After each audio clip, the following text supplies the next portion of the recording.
And his whole thing was to take my manhood away from me. Wow. And I knew that I did not have the power to fight this person. And this person was, he had a deal with prison guards that were opening up cells, letting these guys in on these young boys, the fresh meat that was coming into the prison. Wow. You know, we don't like to talk about the truth in church. Let's talk speak about it, sweet, Bishop. nice things. Speak it. And he would throw kisses at me, Greg, like that. Yeah, I'm getting you. And I'd stand there and look across at him, and a lot of times would cry. He said, "What you crying for, girl? I haven't even touched you yet." Ooh. And belittled me and called me little. And one night, after we were coming back from the canteen, I don't know what they call it now, but the cafeteria, what they call it now, I don't know. Chow hall. Chow hall. Yeah. Was coming back from the canteen. He grabbed me and slammed me against the wall and began to kiss me like I was a little girl. And the guards was coming down. He released me, let me go, and I went into the cell, fell on the bed, cried out to Jesus, asking God, said, "Lord, help me." And a spring had fallen out of, we had springs in the bed, a spring had fallen out of the mattress onto the floor. And I looked down and saw the spring, and I took the spring, and for 6 weeks, every night I would take the spring and rub it against the wall.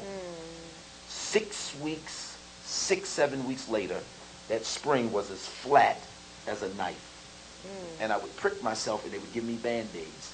And I kept on pricking myself because I would use the Band-Aids to make a handle to it, to be prepared for Mr. Kisser, who was coming after me. The fear of being raped and molested, losing my manhood, drove me to making sure he would never bother anybody in that prison again. Wow. And what kept me from going back to that jail cell is what I did to him when I was in there, and I didn't want to go back so he could do to me what he had in his head to do to me. Wow. Now, when I tell this story, the response is always the same. Because church people want you to say, "And the Lord said," and the Lord did. Okay, well, you do the Lord. Okay, but you're gonna do something, Bishop, right? Well, Bishop, We're getting ready, and I know we're done. We're getting ready to go. We're getting ready to go to the world. yes. We're getting ready to go to the world. There's a rise of neo-Nazis in the prison system, hate groups, crime groups. There's a gay nation, homosexual, lesbian nation. All of these things are coming up.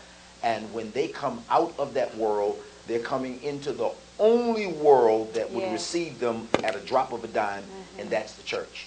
And if we're not prepared to deal with the spirit, the residue of incarceration that's going to be on those people, we're going to have mighty problems inside our churches when we come together. Yes, I mean, Bishop, oh my God, you have really, really informed me a lot of things. I mean, a lot of things I thought I knew, you kind of, twerked it a little bit. I'm learning too. Hey, but but even,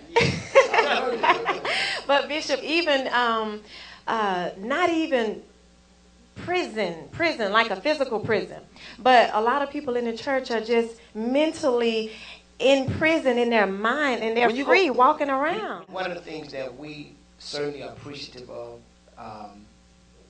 the work that Bishop is doing, the work that Minister Nicky is doing, and we're launching a national initiative right now, up to date, under the ministry and under the organization that Bishop is affiliated with. They have registered over, 100,000? 150,000 new voters. Wow, that's awesome. And where we are now, we're in a place whereby your family, your friend who's incarcerated, they don't have a voice, but you have a voice for them. And we've discovered one of the reasons why Bishop was running late today. He was on the phone with Al Sharpton talking about some of the same things that we're talking about tonight. Your voice and your vote is so important. Because we cannot continue to allow the 2.2 million of men and women who are incarcerated feel like no one advocates for them. Statistics say 7 out of 10 will return. But we want to change the statistics by becoming a bridge. And tonight, with Life in the Now and host Nicky Yarborough, we're beginning to say we're going to become bridge builders that's going to connect the community, that's going to connect the church to that convict. And we're going to do it by getting involved, by becoming that voice, by becoming that vote that's going to make the difference. Yes, yes. Thank you so much, Overseer James, for letting the people know that we are very serious about what we're doing, and I am so glad to be a part of this wonderful fellowship. Give Bishop Bloomer a hand clap of praise. I just want to thank you for doing this. I knew it was a reason, and I just obeyed God just to come in with the fellowship, not knowing that all of this was taking place and was going to happen. So I thank God for both of you, Overseer James, because I call him and I can ask him anything. So thank y'all so much for being here on the Life in the Now broadcast. We want to thank you for joining in today, and we're going to leave this wonderful, awesome show with the Calvary Boys. God bless. Who gonna be a witness, Lord, for my Lord? Who's gonna be a witness for my Lord? I wanna know who's gonna be a witness, Lord. Oh, Lord, be a witness. Oh, my soul is a witness for the Lord. Oh, my soul is a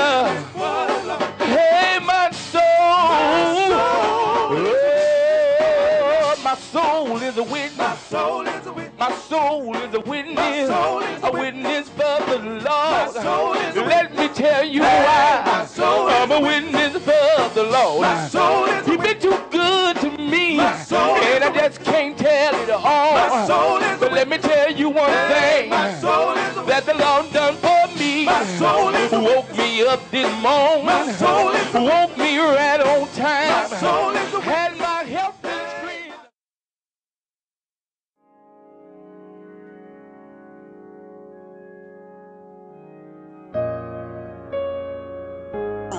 I'm on my way to work. Oh my God. On my way to work.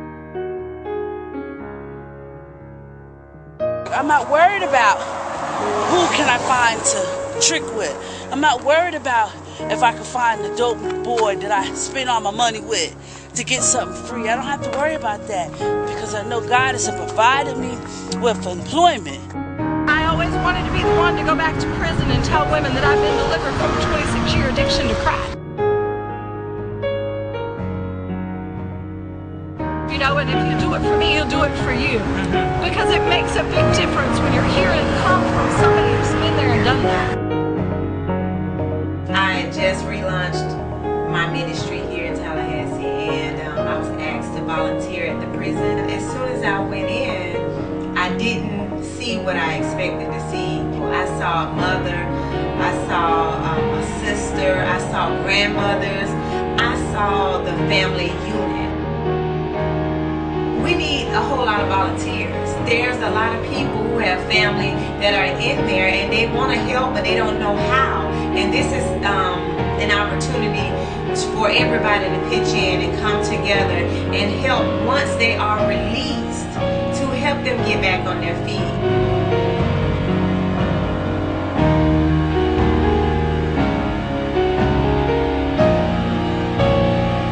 When you're sold out to Jesus, it's so important to give back and to learn to live beyond yourself because your life is not your own anymore. I don't have it together at all because if it's left up to Gabby, I'd be like, this is it because this is the longest I ever been clean, you know? If it's left up to Gabby, she'll just be like, look, I need to go and, you know, relax. I need something to, but I'm doing God's will right now. So it's not about Gabby.